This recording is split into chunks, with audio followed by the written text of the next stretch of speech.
Good afternoon. The eyes of the world are fixed on the UN this week for many reasons, but perhaps no issue is as fraught this year, especially as that of the Palestinian statehood resolution and the intractable Israeli-Palestinian conflict writ large. While policy making is taking place in high-level meetings among politicians and diplomats, there are people on the ground and online who are working to connect ordinary Israelis and Palestinians and are building the foundations for genuine conversation and perhaps for a lasting peace. Our next panel will address how new and social media will contribute to those grassroots efforts and hopefully lead to more productive changes even than politics can. Ronit Avni is a filmmaker, human rights advocate, and the founder and executive director of Just Vision, an organization dedicated to increasing media coverage and support for Palestinian and Israeli efforts to end the occupation and the conflict without arms. Liel Leibovitz is an editor and writer for Tablet Magazine and is assistant professor of communications at NYU, researching video games and digital media.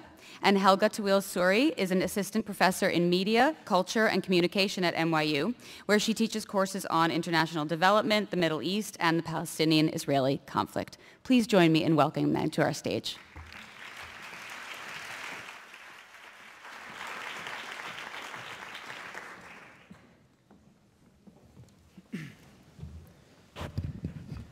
Hello, everybody.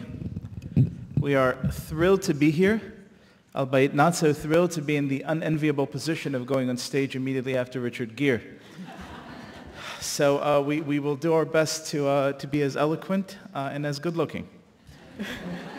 Ronit, we have a little time. I want to get right to the question.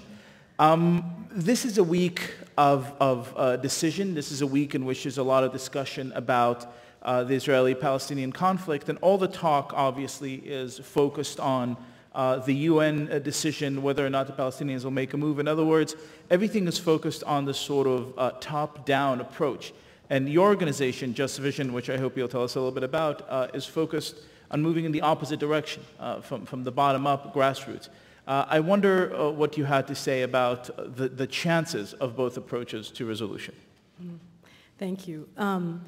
There's no question that our media focuses on politicians, on militants, on militarists, and it's understandable. They make the headlines every day. But if you think historically, the greatest social movements of our time have come from the bottom up. Movements for equality and for freedom, for stewardship of the environment, for rational thought rather than superstition. Those have all started from ordinary people trying to effect change and have trickled up to the political level. And I think that's true even today if you think about the context of the Arab Spring.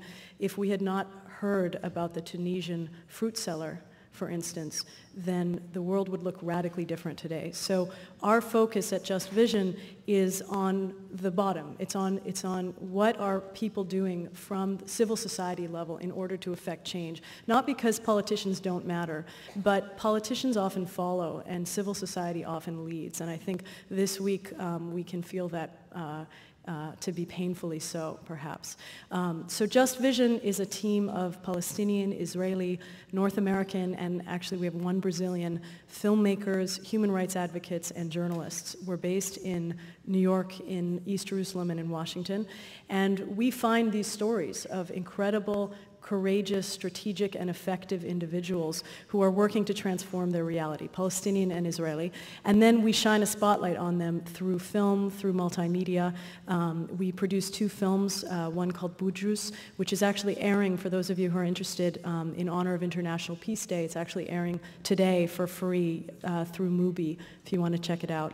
Another film called Encounterpoint, which actually Richard Gere was very supportive of and spoke about on our DVD. And we channel attention. Every few weeks we publish an interview with somebody in the field who's doing really important work. And the reason we do that is because these are individuals who, in the beginning, they may sound marginal, they may sound radical in some ways, but their voices over time penetrate the mainstream. And so, for instance, people who talked about the fact that Israeli society and Palestinian society, by and large, are there to stay in the region, were unwelcome voices several decades ago. And today, that's the dominant thinking of the international community. We haven't quite gotten to the point of equality in terms of Palestinians and Israelis, but the general direction is moving that way. And so it's really critical for us to pay attention to those voices before they reach the top, because if we pay attention to them now, if we look at those individuals who are mobilizing nonviolently, who are working to save their lands and their communities, who are reaching out to the other side, if we pay attention to them now, we help them by legitimating their actions. And when we don't pay attention to them and we only pay attention to militants and militarists, what we're doing is we're sending a signal that says that only violent action is heard, only violent action counts. And so our hope, and the hope in this community of bloggers and journalists and activists, is to say we need to look at the top for sure, because there's high-level impact of top-down action. But if we don't also simultaneously shore up the bottom, then even when our politicians are willing to make those courageous compromises and decisions, if there isn't support from the base, they're not going to succeed. And if our politicians aren't willing to go that distance, then they need to be pushed in that direction from the two societies. And so that's really what Just Vision's work is about. Thank you. Helga, I want to pick up on something Ronit said about how we would not have necessarily known about all these wonderful developments in Tunisia and elsewhere if it weren't for social media tools and the internet at large. However, I think anyone who truly follows that story closely can often get some sort of disjointed view, because sometimes you think that practically every person in the Arab world who's younger than 45 has, a tweet deck attached to them at all times. And other times you have the feeling that it's actually a very small and vocal group. I was wondering, since so much of your research focuses on it, if you could give us an actual kind of viewpoint of what the situation is in terms of the use and effect of social media. And I know this is an insanely unfair question. Thanks. First, it's a pleasure to be here, and thanks for your question. I think that it's very easy and tempting to think that, the fall of Ben Ali in Tunisia or Mubarak in Egypt was somehow the responsibility of Facebook or Twitter or Skype or whatever else. But it does need to be grounded both in sort of older media. And I recognize that the sort of subtitle of the summit is New Players, New Platforms, and New Power, but there's also old players, old platforms, and old powers, whether those are regular sort of news journalism, newspapers, and also the power of television and radio, which by and large in the Arab world, and certainly in places like Tunisia, Egypt, Palestine, Israel, and elsewhere, are the much more sort of popular outlets in terms of what people actually watch. So first, yes, there is a sort of minority of people who are Facebookers and bloggers and Twitterers and so on, albeit important. But I think that it's important to sort of understand that social and political change can never happen simply in the realm of media, whether it's old or new or mainstream or grassroots or anything else. And I think it sort of also picks up on something that Ronit was saying, which is that it's not just simply the kind of simultaneously listening to the leaders and to the grassroots efforts, but it's also simultaneously recognizing what is happening on the ground, and whether or not, whether it's social media, whether it's Twitter, Skype, Facebook, or Al Jazeera, or BBC, or Fox News, what the concurrent changes on the ground, politically and economically and otherwise, are at the same time. And I think that any sort of political change, particularly in the Palestinian-Israeli conflict, but everywhere as well, needs to happen simultaneously. And I think one of the most beautiful things that we saw in the Arab uprisings, which we don't talk about when we focus on things like social media, is the freedom of assembly in real spaces. So Tahrir Square really mattered. Sidi Bouzid in Tunisia really mattered. Dizengoff Boulevard or Rothschild Boulevard in Tel Aviv over the summer also really mattered, so that we tend to forget that the freedom of assembly offline is just as important as it ever has been. And certainly from the Palestinian-Israeli sort of conflict, that is, to put it nicely, I suppose, is a bit of a challenge for a lot of Palestinians, because that ability to move around on the ground is still quite hampered by the other kinds of realities on the ground, driven by, if you want to call it, the sort of top-down politics, or even driven by what's going on today at 44th Street and First Avenue, at the UN, is what I mean. I think that the way to understand social media and all kinds of media is to, of course, give support to grassroots efforts like the ones that Ronit is doing, but to also at the same time push for changes on the ground, whether those are in military barracks, in government hallways, at the UN, or elsewhere. Are they necessary? I think you, both of you hit on sort of the fundamental question that anyone in the sphere of thinking is interested in, which is, we know social media have the power to start revolutions, but do they have the power to build long-lasting movements? So do you see it as two parallel tracks? In other words, we'll use the social media to get everyone to the Tahrir Square, but then once they're there, we'll totally take it literally offline?